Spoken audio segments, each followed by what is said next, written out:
ఒకవేళ భారతీయ విద్యార్థులు కనుక వెనక్కి పంపించేసాడనుకోండి ట్రంప్ తన కొంపకి తనే అగ్గి పెట్టినవాడు అవుతాడు. కారణం ఏంటంటే చాలా యూనివర్సిటీల్లో 80-90% మన భారతీయ విద్యార్థులే ఉన్నారు. వీళ్ళు ఫీజు రాకపోతే వాటి యాజమాన్యము గిలగిల చేపని నీటిలోంచి తీసి బయట వేస్తే ఎలా కొట్టుకుంటుందో అలా కొట్టుకుంటారు. ఈ కొట్టుకున్న వారు ఊరుకుంటారా?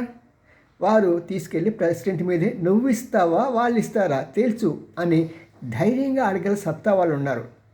మరి అలాగే ఈ విద్యార్థులు ఆ ప్రాంతాల్లో కనుక ఖర్చు పెట్టకుండా ఉంటే అక్కడ అనేకమైన షాపులు అవన్నీ దివాలా తీయటం ఖాయం. మరి వ్యాపారవేత్త అయినటువంటి ఈ ట్రంప్ వాళ్ళ ప్రెషర్ని తట్టుకోగలరా? వాస్తవ పరిస్థితులు తెలియకుండా ఉంటాయా?